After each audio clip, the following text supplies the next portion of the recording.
दोस्तों नमस्कार। मैं हुक्म सिंह कश्यप। दोस्तों पिछले 3 दिन से हमारे पड़ोसी राज्य नेपाल के अंदर युवाओं की एक क्रांति हुई है और युवाओं की उस क्रांति ने नेपाल को तहस नहस कर दिया, तख्ता पलट कर दिया। और जो वहाँ का लोकतंत्र था और लोकतंत्र की आड़ में जो वहाँ के सत्तासीन लोग थे, उन्होंने भ्रष्टाचार को इतने चरम सीमा पर पहुंचा दिया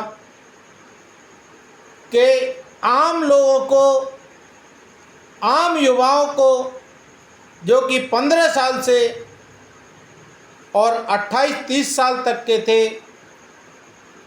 उनको रोजगार मिलना बंद हो गया। भारत का गोदी मीडिया 2014 से भारत में जो तख्ता पलट किया था अन्ना हजारे को लेकर दिल्ली पर, उसमें पूंजीपतियों का पूरा सहयोग था और उन्हीं पूंजीपतियों के द्वारा, उन्हीं की गोदी मीडिया के द्वारा नेपाल के अंदर,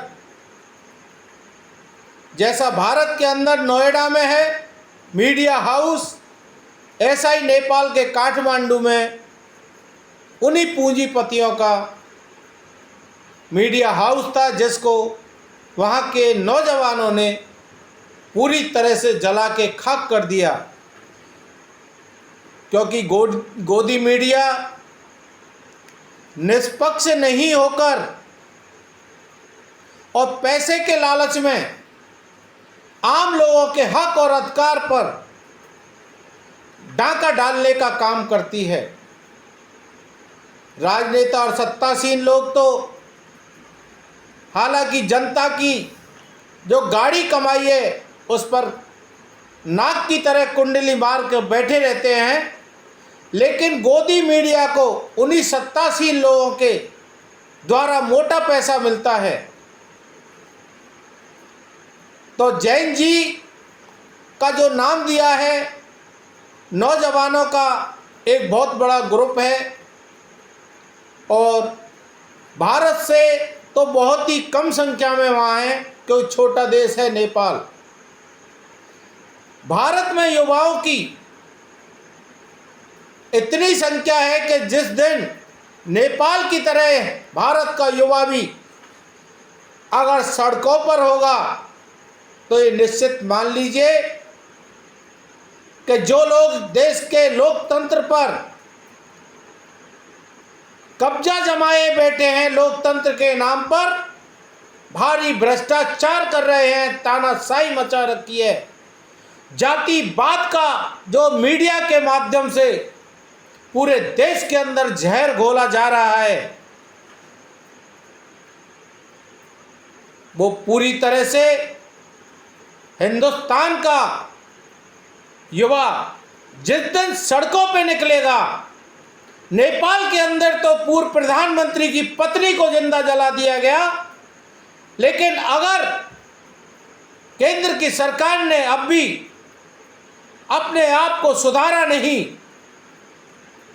तो ये भारत में भी यही स्थिति, जैसा श्रीलंका, बांग्लादेश और अब नेपाल के अंदर हुई है, उससे भी बदतर स्थिति भारत की हो जाएगी।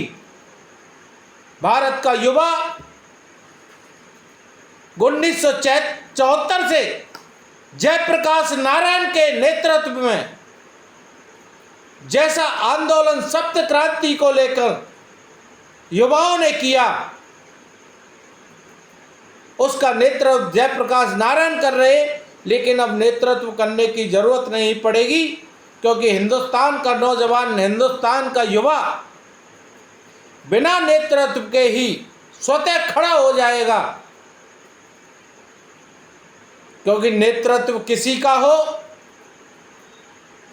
लेकिन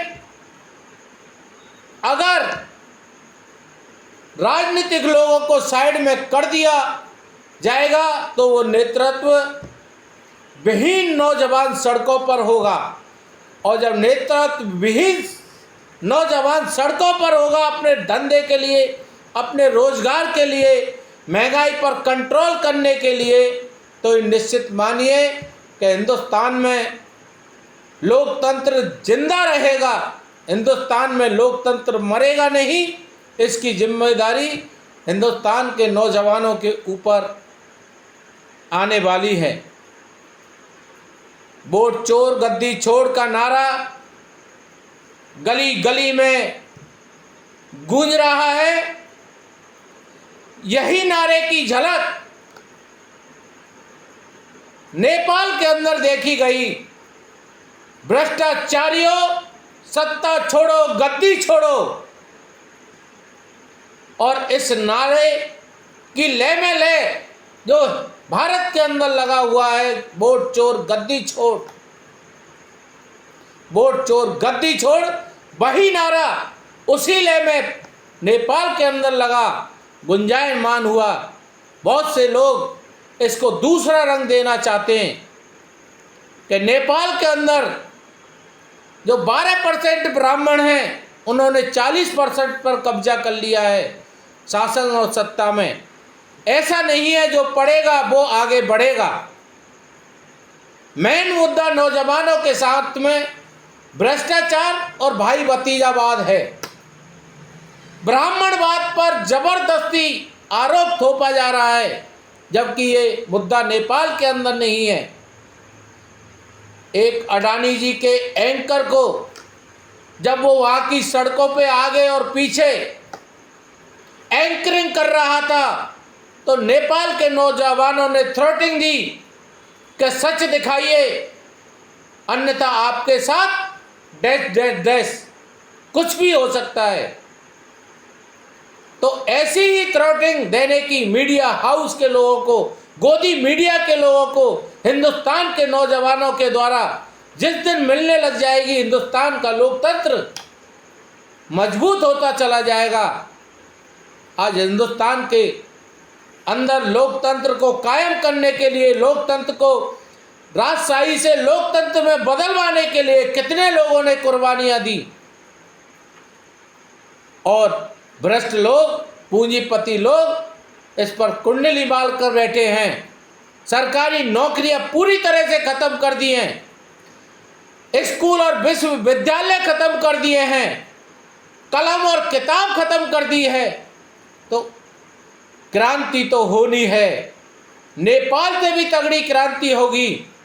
हालांकि अमित शाह ने जो लुटियंस दिल्ली है, दिल्ली के अंदर लुटियंस जोन है, जो लूटने वाले जहां पर नेता बैठे रहते हैं, उसको पूरी तरह से चाक चौबंद कर दिया है। पुलिस और मिलिट्री चप्पे चप्पे पर लगा दी है। लेकिन जब देश का नौजवान सड़कों पर उतरेगा, तो अमित शाह जी, पुलिस और आर्मी इसलिए कुछ नहीं करेगी। पुलिस और आर्मी में वही किसान का बेटा है,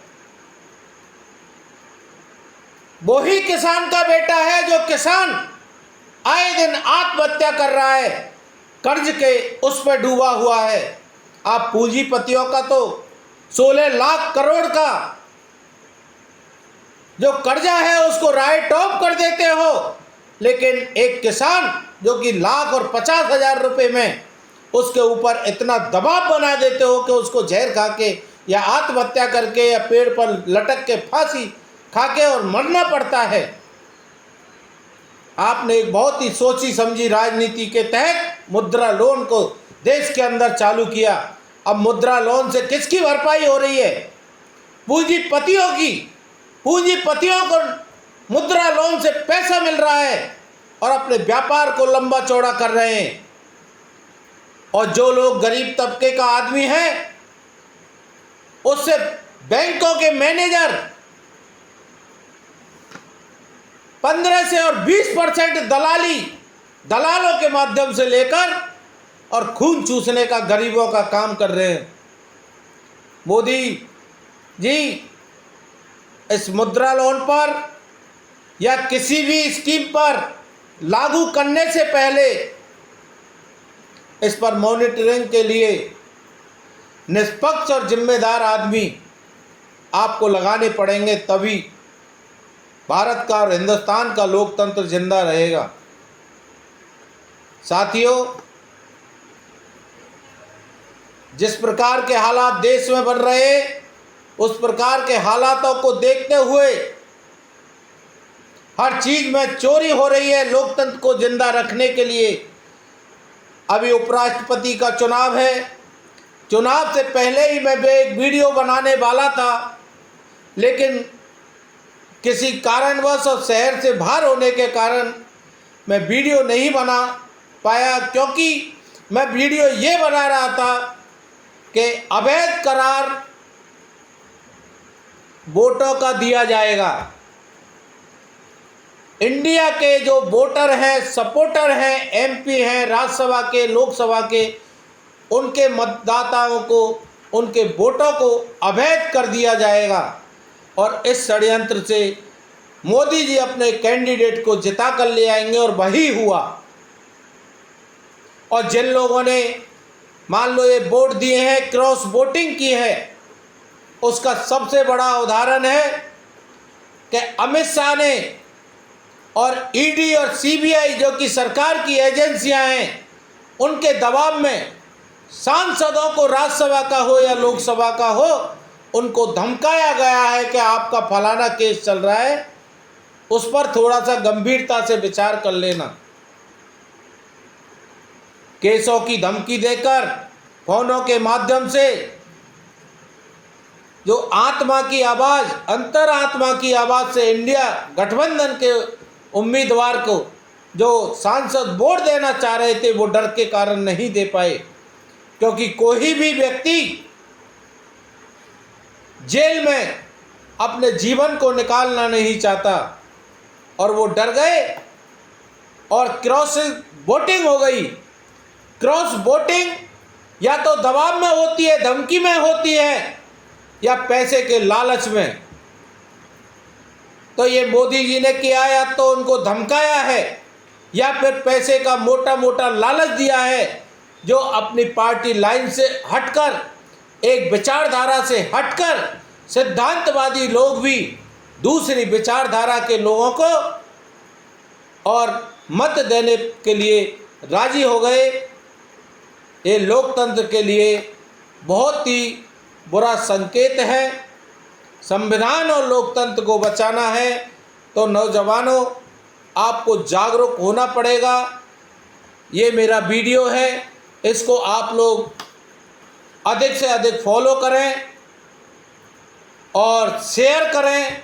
मेरी आवाज़ जहाँ तक जाएगी, ये जन क्रांति लाने के लिए बहुत ही अच्छा वीडियो है। नमस्कार साथियों, मैं हुकम सिंह कश्यप।